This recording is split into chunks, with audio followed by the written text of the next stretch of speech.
Thank you Jesus. ಅದಕ್ಕೆ ಅರ್ಥದಲ್ಲಿ ಪ್ರೀತಿಯ ದೇವರ ಮಕ್ಕಳೇ, ಇಲ್ಲಿ ದೇವರಿಗೆ ಸೈತಾನ ಏನು ಮಾಡಿತ್ತು, 3 ರೀತಿಯಾಗಿ ಪರೀಕ್ಷೆ ಮಾಡಿದಾಗ ದೇವರಲ್ಲಿ ಆ ಒಂದು ಹಸಿವೆಯಲ್ಲಿದ್ದಾಗ ಕೂಡ ದೇವರು ಆತನ ಮಾತಿಗೆ ಒಳಗಾಗದಂತೆ ದೇವರು ಏನು ಮಾಡಿದ್ರು, ಸೈತಾನಿಗೆ ಗದರಿಸಿ ಆತನಿಗೆ ಓಡಿಸ್ಬಿಟ್ರು.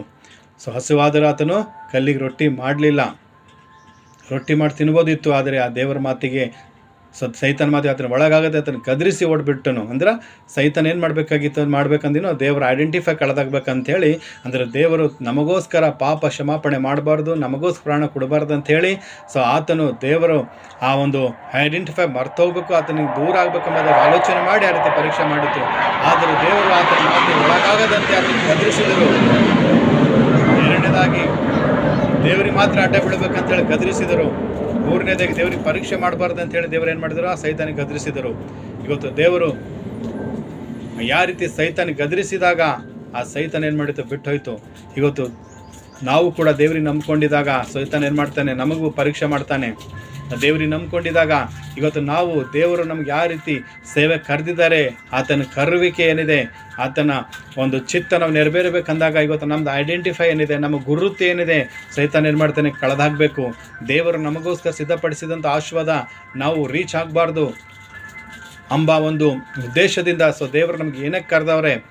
ಇವತ್ತು ನಮ್ಮ ಪ್ರಾರ್ಥನೆ ಕೇಳಿ ಇಂಥ ವ್ಯಕ್ತಿ, ಇಂಥ ಮನುಷ್ಯನ ಪ್ರಾರ್ಥನೆ ಕೇಳಿ ದೇವರು ಅನೇಕ ಜನರಿಗೆ ರಕ್ಷಿಸ್ತಾರೆ. ಅನೇಕ ಜನರು ಪಾಪದಿಂದ ಬದಲಾಗಿ ದೇವರ ಕಡೆ ತಿರುಗ್ಕೋತಾರೆ ಅಂಥೇಳಿ ಇವತ್ತು ನೀವು ದೇವರಿಗೆ ನಂಬಿಕೊಂಡಿದ್ದಾಗ, ವಾಕ್ಯ ಸಾರುವಾಗ, ಪ್ರಾರ್ಥನೆ ಮಾಡುವಾಗ ದೇವರು ಆ ವಿಷಯದಲ್ಲಿ ನೀವು ಅನೇಕ ಜನ ಬೋಧಿಸುವಾಗ ಸೈತಾನ ಏನು ಮಾಡ್ತಾನೆ, ನಿಮ್ಮ ಐಡೆಂಟಿಫೈ, ನಿಮ್ಮ ಚಿತ್ತ, ದೇವರ ಚಿತ್ತ, ಒಂದು ನಿಮ್ಮ ಕರುವಿಕೆ, ನಿಮ್ಮ ಉದ್ದೇಶ ದೇವರ ವಿಷಯದಲ್ಲಿ ಏನಿದೆ ಅದು ನಿಮ್ಮಿಂದ ದೂರ ಆಗ್ಬೇಕಂತ ಹೇಳಿ ಸೈತಾನ ಏನು ಮಾಡ್ತಾನೆ, ನಿಮಗೆ ಆಸೆ ತೋರಿಸ್ತಾನೆ. ದೇಹದ ಆಸೆ, ಹೊನ್ನಿನ ಆಸೆ, ಮಣ್ಣಿನ ಆಸೆ, ಲೋಕದ ವೈಭವ ಆಸೆ ತೋರಿಸಿ ಏನು ಮಾಡ್ತಾನೆ, ನಿಮಗೆ ದೇವರಿಂದ ದೂರ ಮಾಡ್ತಾನೆ. ಇವತ್ತು ಸೈತಾನ ನಿಮ್ಗೆ ಆ ರೀತಿ ನಿಮಗೆ ಶೋಧಿಸುವಾಗ, ಆ ರೀತಿ ನೀವು ಪರೀಕ್ಷೆ ಮಾಡುವಾಗ ನೀನು ಏನು ಮಾಡಬೇಕು, ದೇವರ ವಾಕ್ಯದಲ್ಲಿ ಏನು ಬರೆದಿದೆ ಅದು ಏನು ಮಾಡಬೇಕು, ನೀವು ಎತ್ತಿ ಆ ಉಚ್ಚಾರ ಮಾಡಿ ಸೈತಾನಿಗೆ ಗದರಿಸಬೇಕು.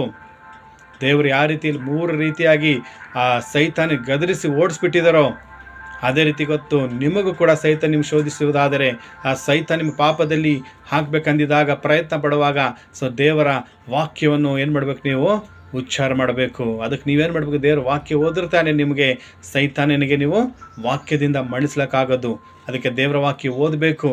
ದೇವರ ವಾಕ್ಯ ಓದಿ ಅದು ನಮ್ಮ ಹೃದಯದಲ್ಲಿ ಇದ್ದುಕೊಂಡು ನಾವೇನು ಮಾಡಬೇಕು, ದೇವರ ವಾಕ್ಯಗಳು ನಮ್ಮ ಬಾಯಿಂದ ಉಚ್ಚಾರ ಮಾಡಿ ಸೈತಾನಿಗೆ ಗದರಿಸ್ಬೇಕ್ರಿ. ಅಲ್ಲಿ ಸೈತಾನನು 3 ಸಲ ದೇವರಿಗೆ ಪರೀಕ್ಷೆ ಮಾಡಿದಾಗ ದೇವರ ವಾಕ್ಯವನ್ನು ಎತ್ತು ಪ್ರಾರ್ಥನೆ ಮಾಡಿ ದೇವರ ವಾಕ್ಯವನ್ನು ಹೇಳಿದಾಗ ಅದು ಸೈತಾನ ದೇವರ ವಾಕ್ಯದಿಂದಲೇ ಬಿಟ್ಟೋಯ್ತು. ಇವತ್ತು ಸೈತಾನ ಇವತ್ತು ನಾನಾ ರೀತಿಯಲ್ಲಿ ನಿಮಗೆ ಶೋಧಿಸುವಾಗ, ನಿಮಗೆ ಬಾಧಿಸುವಾಗ ನೀವು ಮಾಡಬೇಕಾಗಿದ್ದು ಏನು, ನೀವು ದೇವರ ವಾಕ್ಯನ ಹೇಳಿ ಅದಕ್ಕೆ ಗದರಿಸಬೇಕು, ಅದಕ್ಕೆ ಖಂಡಿಸಬೇಕು.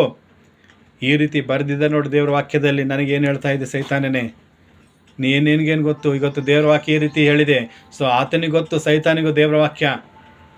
ಆದರೆ ನಮಗೇನು ಮಾಡ್ಬೇಕಂತದ್ದು, ಅದು ಕನ್ಫ್ಯೂಷನ್ ಮಾಡಬೇಕಂತದೆ. ಯಾವ ರೀತಿ ಹವ್ವಳಿಗೆ ಯಾವ ರೀತಿ ಕನ್ಫ್ಯೂಷನ್ ಮಾಡಿ ಪಾಪ ಮಾಡಿಸಿತ್ತೋ, ಇವತ್ತು ಎಲ್ಲ ಹಣ, ಎಲ್ಲ ಒಂದು ಮರದ ಹಣ್ಣು ತಿನ್ನಬೇಕೆಂದು ದೇವರು ನಿನಗೆ ಅಧಿಕಾರ ಕೊಟ್ಟಿದ್ದಾರ ಅಂತ ಕೇಳಿದಾಗ, ಇಲ್ಲ, ಒಂದು ಹಣ್ಣು ತಿನ್ನಬಾರ್ದು ಅಂತ ಹೇಳಿದ್ದಾರೆ ದೇವರು ಅಂತ ಹೇಳಿದಾಗ, ಅಲ್ಲಿ ಏನು ಮಾಡುತ್ತೆ, ಹವ್ವಳಿಗೆ ಸೈತಾನನು ಅಲ್ಲಿ ಕನ್ಫ್ಯೂಷನ್ ಮಾಡಿಬಿಡ್ತಾನೆ. ಕನ್ಫ್ಯೂಷನ್ ಮಾಡಿಬಿಟ್ಟು ಪಾಪ ಮಾಡಿಸಿ ದೇವರಿಂದ ದೂರ ಮಾಡ್ತಾನೆ. ಅದಕ್ಕರ್ಥದಲ್ಲಿ ಪ್ರೀತಿಯ ದೇವರ ಮಕ್ಕಳೇ, ಸೈತಾನನ ಕೆಲಸ ಏನೋ, ಅವನಿಗೂ ವಾಕ್ಯ ಗೊತ್ತಿದೆ. ಆ ವಾಕ್ಯ ಏನು ಮಾಡ್ತಾನೆ, ಅವನು ನಮ್ಮ ಹೃದಯದಲ್ಲಿ ಬಂದು ನಮ್ಮ ಜೀವನದ ಬಳಿ ವಾಕ್ಯಗಳು ನಮ್ಮಿಂದ ತೆಗೆದಾಗಬೇಕಂಥೇಳಿ, ನಮಗೆ ಕನ್ಫ್ಯೂಷನ್ ಮಾಡ್ಬೇಕಂಥೇಳಿ ಆತನು ಅದಕ್ಕೆ ಮಾತಾಡ್ತಾನೆ. ಅದಕ್ಕೆ ನಾವು ಕೂಡ ಏನು ಮಾಡಬೇಕು, ದೇವರ ವಾಕ್ಯದಲ್ಲಿ ಹೀಗೆ ಬರೆದಿದೆ, ಮನುಷ್ಯನ ರೊಟ್ಟಿ ತಿಂದ ಮಾತ್ರದಿಂದ ದೇವರ ವಾಕ್ಯದ ಬದುಕ್ತಾನೆ ಅಂತ ಹೇಳಿ ಅವನಿಗೆ ಗದರಿಸಬೇಕು. ದೇವರಿಗೆ ಮಾತ್ರ ಅಡ್ಡು ಬಿಡಬೇಕೆಂಬುದಾಗಿ ಬರೆದಿದೆ ಅಲ್ಲ ಅಂಥೇಳಿ ಗದರಿಸಬೇಕು. ದೇವರಿಗೆ ಪರೀಕ್ಷೆ ಮಾಡಬಾರ್ದು ಎಂಬುದಾಗಿ ಅಂತನಿಗೆ ಗದರಿಸ್ಬೇಕ್ರಿ. ಆ ಸೈತಾನ್ ಕೆಲಸ ಕನ್ಫ್ಯೂಸ್ ಮಾಡ್ಬೇಕಂತಿದ್ರು. ನಾವು ದೇವರ ಮಕ್ಕಳಾಗಿ ಅವನಿಗೆ ಡಬಲ್ ಕನ್ಫ್ಯೂಸ್ ಆಗ್ಬೇಕು ಮಾಡ್ಬೇಕ್ರಿ. ದೇವರ ವಾಕ್ಯ ಹೇಳಿ ಅದು ಕನ್ಫ್ಯೂಷನ್ ಮಾಡುವಾಗ ನಾವು ಬಿಡದೆ ದೇವರ ವಾಕ್ಯನ ಎತ್ತಿ ಅದಕ್ಕೆ ಡಬಲ್ ಕನ್ಫ್ಯೂಸ್ ಮಾಡಿ ಅದ್ರ ಮೈಂಡ್ ಬ್ಲಾಕ್ ಮಾಡಿಬಿಡ್ಬೇಕು. ಆಲ್ರೆಡಿ ದೇವರು ಆತನ ತಲೆ ಜಡ್ಜ್ ಆಗಿಬಿಟ್ಟವ್ರೆ. ಆ ಸೈತಾನ್ ಮೆಂಟಲ್ ಇದ್ದಾನೆ. ಆ ಮೆಂಟಲ್ ಇರುವಂಥವನ್ನೇ ದೇವ್ರ ವಾಕ್ಯ ಹೇಳಿ ಕನ್ಫ್ಯೂಸ್ ಮಾಡ್ತಾವನಂದರೆ, ಇವತ್ತು ದೇವರು ನಮಗೆ ಆಶೀರ್ವಾದ ಮಾಡಿ, ಸೈತಾನನಿಂದ ಬಿಡುಗಡೆ ಮಾಡಿ, ಪಾಪದಿಂದ ರಕ್ಷಿಸಿ, ಶಾಪದಿಂದ ಬಿಡುಗಡೆ ಮಾಡಿ ದೇವರು ನಮ್ಗೆ ಆಶೀರ್ವಾದ ಮಾಡಿದಂಥ ಆ ದೇವರು ನಮ್ಗೆ ಎಂಥ ಬುದ್ಧಿ ಜ್ಞಾನ ಕೊಟ್ಟಿರ್ಬೇಕಲ್ಲ.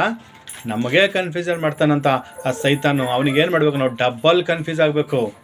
ನಾವು ಡಬಲ್ ಕನ್ಫ್ಯೂಸ್ ಮಾಡ್ಬೇಕು ಅವನಿಗೆ. ಅವನಿಗೆ ಒಂದು ರೀತಿ ನಮಗೆ ಕನ್ಫ್ಯೂಷನ್ ಮಾಡೋಕ್ಕೆ ಬಂದರೆ ನಾವು ಏನು ಮಾಡಬೇಕು, ಅವನಿಗೆ ಅದಕ್ಕೆ ಡಬಲ್ ಅವನಿಗೆ ಕನ್ಫ್ಯೂಷನ್ ಮಾಡ್ಬೇಕ್ರಿ. ಆ ಕನ್ಫ್ಯೂಷನ್ ಮಾಡ್ಬೇಕಂದ್ರೆ ನಾವು ಏನು ಮಾಡಬೇಕು, ದೇವರ ವಾಕ್ಯ ಓದಬೇಕು. ದೇವರ ವಾಕ್ಯನ ಎತ್ಕೊಂಡು ಆ ದೇವರ ವಾಕ್ಯ ಉಚ್ಚಾರ ಮಾಡಿ ಆ ಸೈತಾನನ ಮಗನಿಗೆ ಕನ್ಫ್ಯೂಸ್ ಮಾಡ್ಬೇಕ್ರಿ. ಯಾಕಂದರೆ ನಮಗೆ ಕನ್ಫ್ಯೂಷನ್ ಮಾಡುವಂಥ ಆ ಸೈತಾನನಿಗೆ ನಾವು ಕೂಡ ದೇವರ ವಾಕ್ಯ ಹೇಳಿ ಡಬಲ್ ಪಟ್ಟು ಕನ್ಫ್ಯೂಷನ್ ಮಾಡಬೇಕು. ಅಲ್ಲಿ ಯೇಸು ಕ್ರಿಸ್ತನಿಗೆ ಕೂಡ ಅದನ್ನು ಕನ್ಫ್ಯೂಸ್ ಮಾಡಿ ದೇವರ ಐಡೆಂಟಿಫೈ ದೂರ ಮಾಡ್ಬೇಕಂದಿದ್ದಾಗ ದೇವರು ಆತನಿಗೆ ಕನ್ಫ್ಯೂಸ್ ಮಾಡಿ ಓಡಿಸ್ಬಿಟ್ರಿ. ಇವತ್ತು ಆ ಕನ್ಫ್ಯೂಷನ್ ಮಾಡುವಂಥ ಆ ಬುದ್ಧಿ ಜ್ಞಾನ ವಿವೇಕ ದೇವರು ನಮಗೆ ಕೊಟ್ಟಿದ್ದಾರೆ. ಅಧಿಕಾರ ನನಗೆ ಕೊಟ್ಟಿದ್ದಾರೆ, ನಿನಗೆ ಕೊಟ್ಟಿದ್ದಾರೆ, ಸೈತಾನಿಗೆ ಕೊಟ್ಟಿಲ್ಲ. ಪಾಪ ಮಾಡಿದಾಗ ಆದಾಮ್ ಹವ್ವರು ಅಧಿಕಾರ ಸೈತಾನಿಗೆ ಕೊಡಲ್ಪಟ್ಟಿದ್ದೆಂಬುದಾಗಿ ನೋಡಿದಾಗ ತಿರುಗಿ ಆ ಅಧಿಕಾರ ಏನು ಮಾಡಿದರು, ದೇವರು ತನ್ನ ಪ್ರಾಣವನ್ನು ಕೊಟ್ಟು ತನ್ನ ರಕ್ತವನ್ನು ಕೊಟ್ಟು ನಮ್ಮ ಪಾಪಗಳಿಗೆ ಬೆಲೆ ಕಟ್ಟಿ ಆತನು ನಮ್ಮನ್ನು ತನ್ನ ರಕ್ತವನ್ನು ಕೊಟ್ಟು ಕೊಂಡುಕೊಂಡು ನಮಗೇನು ಮಾಡಿದ್ದಾರೆ, ಬಿಡುಗಡೆ ಮಾಡಿದ್ದಾರೆ. ಆ ಸೈತಾನನು ಯಾವ ರೀತಿ ಆದಾಮ್ ಹವ್ವಳಿಗೆ ದೇವರು ಆ ಏದೇನ್ ತೋಟದಲ್ಲಿಟ್ಟು ಆಶೀರ್ವಾದ ಮಾಡಿ ಅಧಿಕಾರ ಕೊಟ್ಟಿದ್ದಾರೋ, ಅವ್ರು ಪಾಪ ಮಾಡಿದಾಗ ಅಧಿಕಾರ ಏನಾಯಿತು, ಸೈತಾನಿಗೆ ಹೋಗಿತ್ತು. ತಿರುಗಿ ದೇವರು ಮನುಷ್ಯನಾಗಿ ಲೋಕಕ್ಕೆ ಬಂದು ನಮ್ಮ ಪಾಪಗಳನ್ನು ಕ್ಷಮಿಸಿ ಶಿಲ್ಬೆ ಮೇಲೆ ಪ್ರಾಣ ಕೊಟ್ಟು ತಿರುಗಿ ಹುಣ್ಣಲ್ಪಟ್ಟು 3ನೇ ದಿನದ ಎದ್ದಿ ಲೋಕದಿಂದ ಆತನ ಪರಲೋಕಕ್ಕೆ ಏರಿ ಹೋಗಿದ್ದಾರೆ. ಅಂದರೆ ಅಧಿಕಾರ ಏನು ಮಾಡಿದ್ದಾರೆ, ಸೈತಾನನ ಅಧಿಕಾರ. ನಮಗೆ ದೇವರು ಕೊಟ್ಟಂಥ ಅಧಿಕಾರ ಇವತ್ತು ನಾವು ಪಾಪ ಮಾಡಿ ಸೈತಾನಿಗೆ ಕೊಟ್ಟಿದಾಗ ದೇವರು ತಿರುಗಿ ಏನು ಮಾಡಿದ್ದಾರೆ, ಆತನ ತಲೆ ಶಿಲ್ಬೆ ಮೇಲೆ ಜಜ್ಜಾಕಿ ಆ ಮರಣದ ಮುಖಾಂತರವಾಗಿ ಸೈತಾನನಿಗೆ ಸೋಲಿಸಿ ಇವತ್ತು ತಿರುಗಿ ದೇವರು ನನಗೂ ನಿನಗೆ ಅಧಿಕಾರ ಕೊಟ್ಟಿದ್ದಾರೆ. ಆದರೆ ಸೈತಾನನು ಕನ್ಫ್ಯೂಷನ್ ಆಗಿದ್ದಾನು ಅಂತೇಳಿ ಜಜ್ಜಲ್ಪಟ್ಟಿದ್ದು ನೋಡ್ರಿ.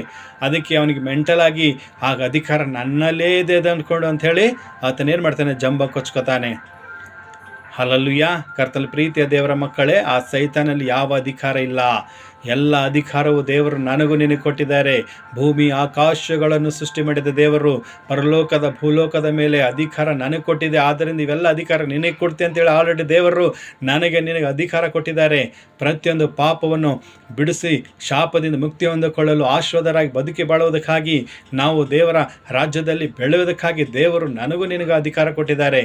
ಈ ಲೋಕದ ಒಂದು ಆಸ್ತಿ ಅಂತಸ್ತು ಎಲ್ಲ ದೇವರದಾಗಿದೆ. ಯೇಸು ಕ್ರಿಸ್ತನ ಸೃಷ್ಟಿಕರ್ತನು ಸೈತಾನನಿಲ್ಲ ಅಧಿಕಾರ, ಅದು ಸೈತಾನಿಗೆ ಕೊಡಲ್ಪಟ್ಟಿದ್ದಿಲ್ಲ, ಅದು ದೇವರ ಕೊಟ್ಟಿದ್ದು. ಇದು ಲೋಕ ನಿನ್ನ ರಕ್ಷಕನ ಯೇಸು ಕ್ರಿಸ್ತಂದಿದೆ ರೀ. ಲೋಕ ಈ ಆಸ್ತಿ ಅಂತಸ್ತು ಈ ಲೋಕದ ವೈಭವ ಎಲ್ಲ ದೇವರದಿದೆ. ಆ ದೇವರು ನಮಗೆ ಕೊಟ್ಟಿದ್ದಾರೆ, ಸೈತಾನ್ ಕೊಟ್ಟಿಲ್ಲ. ಇವತ್ತು ನಾವು ದೇವರ ವಾಕ್ಯದಿಂದ ಸೈತಾನಿಗೆ ಮಣಿಸ್ಬೇಕು. ದೇವರಿಗೆ ಮಾತ್ರ ನಾವು ಅಡ್ಡ ಬೀಳಬೇಕು. ಹಲ್ಲೆಲೂಯಾ. ಬೇರೆಗೆ ಅಡ್ಡ ಬೀಳಬಾರ್ದು, ಸೈತಾನ ಮಾತಿ ಒಳಗಾಗಬಾರ್ದು. ಮತ್ತು ಸೈತಾನ ದೇವರಿಗೆ ಪರೀಕ್ಷೆ ಮಾಡಿದಂತೆ ನಾವು ದೇವರಿಗೆ ಪರೀಕ್ಷೆ ಮಾಡಬಾರ್ದು. ದೇವರ ವಿಷಯದ ಸಂದೇಹ ಪಡಬಾರ್ದು, ನಾವು ಸಂಶಯ ಪಡಬಾರ್ದು ರೀ. ಯಾವಾಗಲೂ ದೇವರ ಮೇಲೆ ನಂಬಿಕೆ ಇಟ್ಟು ದೇವರಿಗೆ ಪ್ರಾರ್ಥಿಸಬೇಕು. ದೇವರು ಏನು ಮಾಡ್ತಾರೆ, ಖಂಡಿತ ನಮಗೆ ಬರುವಂಥ ಎಲ್ಲ ಸಮಸ್ಯೆಗಳಿಂದ, ಎಲ್ಲ ಕಣ್ಣೀರ ಕಷ್ಟಗಳಿಂದ ಏನು ಮಾಡ್ತಾರೆ, ದೇವರು ನಮಗೆ ಮುಕ್ತಿ ಕೊಡ್ತಾರೆ. ಪ್ರತಿಯೊಂದು ಸಮಯದಲ್ಲಿ ಸೈತಾನ ನಮಗೆ ದೇವರ ಚಿತ್ತದಿಂದ ನಮಗೆ ದೂರ ಮಾಡ್ಬೇಕಂದಿದಾಗ, ನಮ್ಮ ಪಾಪದಲ್ಲಿ ಬಿಡಿಸ್ಬೇಕಂದಿದಾಗ ನಾವೇನು ಮಾಡಬೇಕು, ಪಾಪದಲ್ಲಿ ನಮಗೆ ಬಿಡಿಸ್ಬೇಕಂದಿದಾಗ ನಾವೇನು ಮಾಡಬೇಕು, ದೇವರ ವಾಕ್ಯವನ್ನು ಎತ್ತಿ ಅದಕ್ಕೆ ಗದರಿಸಬೇಕು, ಅದು ಖಂಡಿಸಬೇಕು. ಯಾಕಂದರೆ ದೇವರ ವಾಕ್ಯದಿಂದ ಅದು ಮಣಿತದ್ರಿ. ಅದು ಸೋಲ ಕಾರಣ ಏನು ಗೊತ್ತಾ, ದೇವರ ವಾಕ್ಯ. ದೇವರ ವಾಕ್ಯ ಅಂದರೆ ಯೇಸು ಸ್ವಾಮಿ ಅಂದರೆ ದೇವರ ವಾಕ್ಯ. ದೇವರ ವಾಕ್ಯಗಳನ್ನು ವಚನಗಳು ನಮ್ಮ ಬಾಯಲ್ಲಿ ನಾವು ಉಚ್ಚಾರ ಮಾಡಿದಾಗ ಆ ಸೈತಾನು ಮಣಿತಾನೆ. ಯಾವುದೇ ಒಂದು ಇದರಿಂದ ಆತನು ಮನೆಯಲ್ಲ, ಆತನು ಯಾವುದೇ ಒಂದು ಇದರಿಂದ ಬಗ್ಗೆಯಲ್ಲ, ಯಾವುದೇ ವಿಷಯದಲ್ಲಿ ಅವನು ಓಡಿ ಹೋಗೋದಿಲ್ಲ. ಆತನಿಗೆ ಓಡಿಸ್ಬೇಕು, ಆತನಿಗೆ ಸೋಲಿಸ್ಬೇಕು, ಆತನಿಗೆ ಮಣಿಸ್ಬೇಕಂದ್ರೆ ಯಾವುದು ಕಾರಣ, ಏನು ಉಪಯೋಗ ಮಾಡಬೇಕು, ನಾವು ದೇವರ ವಾಕ್ಯ, ದೇವರ ವಚನ ಉಪಯೋಗ ಮಾಡಬೇಕು. ಯೇಸು ಕ್ರಿಸ್ತನಿಗೆ ನಾವು ಉಪಯೋಗ ಮಾಡ್ಕೋಬೇಕು. ದೇವರ ಯೇಸು ಕ್ರಿಸ್ತನ ಹೆಸರು ಹೇಳಿ ಅದು ಗದರಿಸಬೇಕು. ಆಗ ನಮಗದು ಬಿಟ್ಟು ಹೋಗ್ತದೆ. ಅದಕ್ಕರ್ಥದಲ್ಲಿ ಪ್ರೀತಿಯ ದೇವರ ಮಕ್ಕಳೇ, ದೇವರು ಯಾವ ರೀತಿ ಸೈತಾನನಿಗೆ 3 ಸಾರಿ ಆ ಸೈತಾನನಿಗೆ ಶೋಧಿಸಿದಾಗ ದೇವರು ಯೇಸು ಸಮಯ ಆತನಿಗೆ ಗದರಿಸಿ ಖಂಡಿಸಿ ಓಡಿಸ್ಬಿಟ್ಟಿದ್ದಾರೋ, ಅದೇ ರೀತಿ ಇವತ್ತು 3 ಅಲ್ಲ 100 ಅಲ್ಲ 1000 ಅಲ್ಲ 1 ಕೋಟಿ ಸಲ ಆ ಸೈತಾನ ಆ ಥರ ಶೋಧಿಸಿದ್ರು ಕೂಡ ನಾವು ದೇವರ ವಾಕ್ಯದಲ್ಲಿ ನಾವು ಬಲವಾಗಿದ್ದಾಗ ದೇವರು ನಮಗೂ ಕೂಡ ಅಧಿಕಾರ ಕೊಟ್ಟಿದ್ದಾರೆ. ಆ ಸೈತಾನಲ್ಲಿ ಯಾವ ಅಧಿಕಾರ ಇಲ್ಲ. ಆತನು ಮೆಂಟಲು, ಆತನ ತಲೆ ಯೇಸು ಸ್ವಾಮಿ ಜಡ್ಜ್ ಹಾಕಿದ್ದಾರೆ. ಅದಕ್ಕೆ ಆತನ ಕನ್ಫ್ಯೂಷನ್ ಆಗಿರುವಂಥವನು ನಮಗೆ ಕನ್ಫ್ಯೂಷನ್ ಮಾಡೋಕ್ಕೆ ಬಂದಿದ್ದಾಗ ನಾವು ಕೂಡ ಏನು ಮಾಡಬೇಕು, ನಮ್ಮ ದೇವರು ನಮಗೆ ಒಳ್ಳೆಯ ಹೃದಯ, ಒಳ್ಳೆಯ ಮನಸ್ಸು, ಒಳ್ಳೆಯ ಬುದ್ಧಿ, ಒಳ್ಳೆಯ ಜ್ಞಾನ ಕೊಟ್ಟವ್ರೆ, ದೇವರ ವಾಕ್ಯದ ಬಲ ಕೊಟ್ಟಿದ್ದಾರೆ, ಅಧಿಕಾರ ಕೊಟ್ಟಿದ್ದಾರೆ. ಆ ಸೈತಾನಿಗೆ ಏನು ಮಾಡಬೇಕು, ಯೇಸು ಸ್ವಾಮಿ ಯಾವ ರೀತಿ ಗದರಿಸಿ ಖಂಡಿಸಿದಾರೋ ಅದೇ ರೀತಿ ನಾವೇನು ಮಾಡಬೇಕು, ಗದರಿಸಬೇಕು. ನೀ ದೇವರ ಮಗ ಇದೆಯಲ್ಲ, ನೀ ಹಂಗೆ ಮಾಡು, ದೇವ್ರ ಮಗ ಇದೆಯಲ್ಲ, ಎಲ್ಲೋ ಹೋಗಿ ನೀವು ದೇವ್ರು ಕಾಪಾಡ್ತಾರೆ ಅಂಥೇಳಿ ಆತನು ಏನು ಮಾಡ್ತಾನೆ, ನಿಮಗೆ ಪ್ರೇರೇಪಿಸಿದಾಗ ದೇವರ ವಾಕ್ಯದಿಂದ ನನಗೆ ಆಶೀರ್ವಾದ ಬರುತ್ತೆ ಅಂಥೇಳಿ ಆತನಿಗೆ ನೀವು ಗದರಿಸಬೇಕು.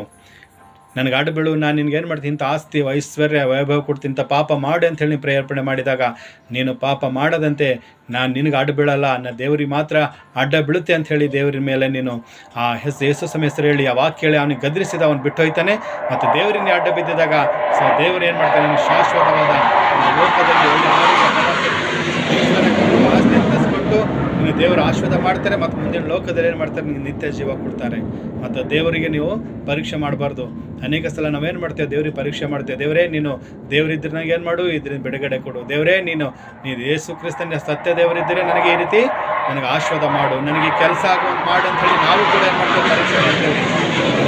ಪ್ರೀತಿಯ ದೇವರ ಮಕ್ಕಳಿಗೆ ಯಾವುದೇ ರೀತಿಯಾಗಿ ನಾವು ದೇವರಿಗೆ ಪರೀಕ್ಷೆ ಮಾಡಬಾರ್ದ್ರಿ. ಯೇಸು ಕ್ರಿಸ್ತನೇ ಸತ್ಯ ದೇವರು.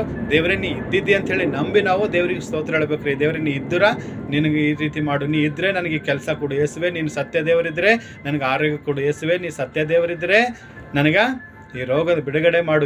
ಈ ರೀತಿ ಏನು ಮಾಡ್ತೇವೆ ನಾವು, ದೇವರಿಗೆ ಪರೀಕ್ಷೆ ಮಾಡ್ತೇವೆ. ನೀ ಇದ್ದರೆ ನನಗೆ ಹಂಗೆ ಮಾಡೋದು. ಯೇಸುವೆ ನೀ ಇದ್ದರೆ, ನೀ ದೇವರಿದ್ದರೆ, ನೀ ದೇವರು ನಿಜವಾದ ದೇವರಿದ್ದರೆ ನೀ ನನಗೆ ಹಂಗೆ ಮಾಡು, ಹಿಂಗೆ ಮಾಡು ಅಂಥೇಳಿ ನಾವೇನು ಮಾಡ್ತೀವಿ, ದೇವ್ರಿಗೆ ಪರೀಕ್ಷೆ ಮಾಡ್ತೇವೆ ರೀ. ಅಂದ್ರೆ ಪರೀಕ್ಷೆ ಮಾಡೋದು ಏನು ಅರ್ಥ ಅಂದ್ರೆ ನಾವು ಸಂದೇಹ ಪಡ್ತಾ ಇದ್ದೀವಿ ದೇವ್ರ ಮೇಲೆ. ನಾವು ಸಂದೇಹ ಪಡಬಾರ್ದು ರೀ. ಯಾಕಂದ್ರೆ ಸೈತಾನು ಪರೀಕ್ಷೆ ಮಾಡಿದಾಗ ದೇವರ ಆತನಿಗೆ ಗದರಿಸಿದರು. ದೇವರ ವಾಕ್ಯದಲ್ಲಿ ಏನು ಬರೆದಿದೆ ಅಂತೆ, ದೇವರಾಗೆ ನಿನ್ನ ತಂದೆಯಾದ ದೇವರಿಗೆ ಕರ್ತನಿಗೆ ಪರೀಕ್ಷೆ ಮಾಡಬಾರ್ದು ಎಂಬುದು ಬರೆದಿದೆ. ದೇವ್ರು ನಮಗೆ ಪರೀಕ್ಷೆ ಮಾಡ್ಬೇಕ್ರಿ, ನಾವು ದೇವ್ರಿಗೆ ಪರೀಕ್ಷೆ ಮಾಡುವಂಥದ್ದಲ್ಲ. ದೇವರೇ ನೀನು ನಿಜವಾದ ದೇವರಿದ್ದರೆ ನನಗೆ ಅದು ಸಿಗಬೇಕು, ನನಗೆ ಇದಾಗಬೇಕಂಥೇಳಿ ನಾವು ದೇವರಿಗೆ ಪರೀಕ್ಷೆ ಮಾಡ್ತೇವೆ ರೀ. ದೇವರ ವಾಕ್ಯ ಹೇಳ್ತೇವೆ, ನಾವು ಆ ರೀತಿ ಪರೀಕ್ಷೆ ಮಾಡಬಾರ್ದು ರೀ. ನಾವು ದೇವರಲ್ಲಿ ನಂಬಿಕೆ ಇಟ್ಟು ಪರೀಕ್ಷೆ ಮಾಡದೆ ದೇವರಿಗೆ ಪ್ರಾರ್ಥಿಸಿದಾಗ ದೇವರು ಏನು ಮಾಡ್ತಾರೆ, ನಮ್ಗೆ ಖಂಡಿತ ಆಶೀರ್ವಾದ ಮಾಡ್ತಾರೆ. ಹಲ್ಲೆಲೂಯಾ. ಕರ್ತನಲ್ಲಿ ಪ್ರೀತಿಯ ದೇವರ ಮಕ್ಕಳಿಗೆ ಗೊತ್ತು, ದೇವರಿಗೆ ನಾವು ನಂಬಬೇಕು. ತೋಮನು ಏನು ಮಾಡಿದನು, ದೇವರಿಗೆ ನೋಡಿ ನಂಬಿದನು. ಯೇಸು ಕ್ರಿಸ್ತನ ಎದ್ದಿದ್ದಾನೆ ಎಂದಿರಾ, ನಾನು ಕಣ್ಣಾರೆ ನೋಡೋ ತನಕ ನಾನು ನಂಬಲ್ಲ ಅಂಥೇಳಿ ತೋಮ ಅಂದಿದಾಗ ದೇವರು ಏನು ಮಾಡೋದು, ತಿರುಗಿ ಎರಡನೇ ಸಲ ಕಾಣಿಸ್ಕೊಂಡು, ತೋಮನೇ ಬಂದು ನನ್ನ ಕೈಯಲ್ಲಿ ನಿನ್ನ ಕೈ ಹಾಕಿ ನೋಡು, ನಂಬುವನಾಗು, ನಂಬದೇ ಇರಬೇಡ ಅಂತ ಹೇಳಿದರು. ಯಾವಾಗಾಯಿತು ತೋಮ ಯೇಸು ಕ್ರಿಸ್ತನ ದರ್ಶನ ಕೊಟ್ಟಿದ್ದಾಗ ಆತನ ಕೈಯನ್ನು ನೋಡಿ, ಆತನ ಪಕ್ಕೆಯಲ್ಲಿರುವಂಥ ಒಂದು ಗಾಯವನ್ನು ನೋಡಿ ತೋಮ ನಂಬಿದನು, ದೇವರು ಯೇಸು ಕ್ರಿಸ್ತನ ಈತನಿದ್ದಾನೆ ಅಂಥೇಳಿ. ಆಗ ಯೇಸು ಕ್ರಿಸ್ತನ ಹೇಳ್ತಾರೆ, ನೀವು ನನಗೆ ನೋಡಿ ನಂಬಿದಿರಿ, ನೋಡದೆ ನಂಬುವರು ಎಷ್ಟೋ ಧನ್ಯರು ಅಂತ ಹೇಳಿದರು ದೇವರು. ಹಲ್ಲೆಲೂಯಾ. ಹೌದು, ಕರ್ತನಲ್ಲಿ ಪ್ರೀತಿಯ ದೇವರ ಮಗನೇ, ದೇವರ ಮಗಳೇ, ಇವತ್ತು ನಾನು ನೀನು ದೇವರಿಗೆ ನೋಡಿಲ್ಲ, ದೇವರ ವಾಕ್ಯ ಮಾತ್ರ ಓದ್ತಾ ಇದ್ದೀವಿ, ದೇವರ ವಾಕ್ಯ ಕೇಳ್ತಾ ಇದ್ದೀವಿ, ಸೇವಕರು ಹೇಳಿದಾಗ ನಂಬ್ತಾ ಇದ್ದೀವಿ, ಅಷ್ಟೇ ವಿನಾ ನಾವು ದೇವರಿಗೆ ನೋಡಿಲ್ಲ. ಆದರೂ ಕೂಡ ಇವತ್ತು ನಾನು ನೀನು ಯೇಸು ಕ್ರಿಸ್ತನೇ ದೇವರೆಂಬುದಾಗಿ ನಂಬಿ ಆತನನ್ನು ನಾವು ಕೊಂಡಾಡುವಾಗ ದೇವರು ಎಷ್ಟೋ ಧನ್ಯರೆಂಬುದಾಗಿ ನಮಗೆ ಹೇಳ್ತಾ ಇದ್ದಾರೆ. ಶಿಷ್ಯರು ನೋಡಿ ನಂಬಿದರು, ನಾನು ನೀನು ಧನ್ಯರು ಅಂತ ಹೇಳ್ತಾ ಇದ್ದಾರೆ. ಇವತ್ತು ನಾನು ನೀನು ನೋಡಿಲ್ಲ ಯೇಸು ಸ್ವಾಮಿಗೆ, ಆದರೂ ಕೂಡ ನಂಬುತ್ತಾ ಇದ್ದೀವಿ. ಅದಕ್ಕೆ ದೇವರು ಹೇಳ್ತಾರೆ, ನೋಡದೆ ನನ್ನನ್ನು ನಂಬುವನು ಧನ್ಯನೆಂಬುದಾಗಿ. ಪರೀಕ್ಷೆ ಮಾಡಿ ನಂಬುವನು ಧನ್ಯನಲ್ಲ. ತೋಮ ಪರೀಕ್ಷೆ ಮಾಡಿ ಯೇಸು ಕ್ರಿಸ್ತನಿ ಈತನೇ ಅಂಥೇಳಿ ನಂಬಿದನು. ಆತನ ಗಾಯಗಳನ್ನು ಮುಟ್ಟಿ, ಆತನ ಗಾಯಗಳನ್ನು ನೋಡಿ, ಕೈಯಲ್ಲಿ ಕಾಲಲ್ಲಿ ಮಳೆ ಉಡಿಸಿದ ಗಾಯಗಳನ್ನು ನೋಡಿ, ಪಕ್ಯ ನೋಡಿ, ಪರೀಕ್ಷೆ ಮಾಡಿ ನಂಬಿದನು. ದೇವರ ವಾಕ್ಯ ಹೇಳುತ್ತೆ, ಪರೀಕ್ಷೆ ಮಾಡಬೇಡ. ಇವತ್ತು ನಾನು ನೀನು ಪರೀಕ್ಷೆ ಮಾಡಬಾರ್ದು ದೇವರಿಗೆ. ನಾವು ಪರೀಕ್ಷೆ ಮಾಡದೆ ದೇವರಿಗೆ ನಂಬಿದಾಗ ದೇವರು ನಮಗೆ ಉನ್ನತವಾಗಿ ಆಶೀರ್ವಾದ ಮಾಡಿ ಈ ಲೋಕದಲ್ಲಿ ನಮಗೆ ಆಸ್ತಿ, ಅಂತಸ್ತು, ಆರೋಗ್ಯ, ಬಲ ಕೊಟ್ಟು ಒಳ್ಳೆಯ ಒಂದು ಜೀವನ ಕೊಟ್ಟು ನಡೆಸ್ತಾರೆ. ಮತ್ತು ಮುಂದಿನ ಜೀವನ ನಮ್ಗೆ ಏನು ಕೊಡ್ತಾರೆ, ದೇವರು ನಿತ್ಯ ಜೀವ ಕೊಡ್ತಾರೆ. ಅಂದರೆ ಆತನ ಜೊತೆ ಇರುವಂಥ ಸೌಭಾಗ್ಯ ನನಗೂ ನಿನಗೆ ಕೊಡ್ತಾರೆ. ಅದಕ್ಕೆ ಅರ್ಥದಲ್ಲಿ ಪ್ರೀತಿಯ ದೇವರ ಮಕ್ಕಳೇ, ಇವತ್ತು ಸೈತಾನನಿಗೆ ದೇವರಿಗೆ ಸೈತಾನನು 3 ರೀತಿಯಾಗಿ ಪರೀಕ್ಷೆ ಮಾಡಿದಾಗ ದೇವರು ಏನು ಮಾಡಿದರು, ಆತನಿಗೆ ಗದರಿಸಿ ಓಡಿಸ್ಬಿಟ್ಟಿದ್ದರು. ಇವತ್ತು ನಿನ್ನ ಜೀವನದಲ್ಲೂ ಕೂಡ ಸೈತಾನನು ನಿನಗೆ ಯಾವುದೇ ರೀತಿಯ ಒಂದು ನಿನ್ನ ಆಹಾರ ವಿಷಯದಲ್ಲಿ, ನಿನಗೆ ಲೋಕದ ಆಸೆಗಳ ವಿಷಯದಲ್ಲಿ, ಒಂದು ವೈಭವಗಳ ವಿಷಯದಲ್ಲಿ, ಇವತ್ತು ಅನೇಕ ನಿನ್ನ ಒಂದು ಆರೋಗ್ಯ, ನಿನ್ನ ಒಂದು ಪ್ರತಿಯೊಂದು ಯಾವುದೇ ಒಂದು ವಿಷಯದಲ್ಲಿ ಸೈತಾನನಿಗೆ ನೀನು ಶೋಧಿಸುವಾಗ ಆ ಸಮಯದಲ್ಲಿ ನೀವು ದೇವರಿಗೆ ಪರೀಕ್ಷೆ ಮಾಡದಂತೆ ದೇವರ ಮೇಲೆ ಯಥಾರ್ಥವಾಗಿ ದೇವರಿಗೆ ನಂಬು. ದೇವರಿಗೆ ನಂಬಿದಾಗ ದೇವರು ಏನು ಮಾಡ್ತಾರೆ, ಮತ್ತು ದೇವರ ವಾಕ್ಯ ಓದಿ ದೇವರಿಗೆ ಪ್ರಾರ್ಥನೆ ಮಾಡಿ ಆ ದೇವರು ಹೇಳುವಂಥ ವಾಕ್ಯಗಳು ಏನು ಮಾಡು, ನಿನ್ನ ಬಾಯಿಯಲ್ಲಿಂದ ಹೃದಯದ ತುಂಬಿಕೊಂಡು ಅದು ಸೈತಾನಿಗೆ ಹೇಳಿ ಅವನಿಗೆ ಖಂಡಿಸು, ಗದರಿಸು. ಆಗ ಅವನೇನು ಮಾಡ್ತಾನೆ, ಯಾವ ರೀತಿ ದೇವರಿಗೆ ಯೇಸು ಕ್ರಿಸ್ತನಿಂದ ಯಾವ ರೀತಿ ಬಿಟ್ಟು ಓಡೋದನೋ ಅದೇ ರೀತಿ ಇವತ್ತು ಆ ಸೈತಾನಿಗೆ ನೀನು ದೇವರ ವಾಕ್ಯವನ್ನು ಎತ್ತಿ ಅದು ಖಂಡಿಸಿದಾಗ ಅವನು ನಿನ್ನನ್ನು ನಿನ್ನ ಕುಟುಂಬವನ್ನು ಬಿಟ್ಟು ಆತನು ದೂರ ಓಡೋಗ್ತಾನೆ. ಹಲ್ಲೆಲೂಯಾ. ಅದಕ್ಕೆ ದೇವರ ವಾಕ್ಯ ಆದಿ ಅಂತ್ಯವೂ ಆಗಿದೆ. ದೇವರ ಯೇಸು ಕ್ರಿಸ್ತನ ಆದಿ ಅಂತ್ಯವಾಗಿದ್ದಾನೆ. ಆತ ಮೇಲೆ ನೀನು ಪರೀಕ್ಷೆ ಮಾಡದಂತೆ ದೇವರ ನಂಬಿಕೆ ಇಟ್ಟು ನಡೆದಾಗ ದೇವರು ಉನ್ನತವಾಗಿ ನಿನಗೆ ಆಶೀರ್ವಾದ ಮಾಡ್ತಾರೆ ಎಂಬುದಾಗಿ ನಾನು ದೇವರ ವಾಕ್ಯದಲ್ಲಿ ನೋಡ್ತೇವೆ. ಮತ್ತೊಂದು ಆವರ್ತಿ ದೇವರ ಈ ವಾಕ್ಯದಂತೆ ನಿಮ್ಮೆಲ್ಲರನ್ನು ಆಶೀರ್ವಾದ ಮಾಡಲಿ. ಯೇಸು ನಾಮದಲ್ಲಿ ತಂದೆ. Amen, amen. Thank you.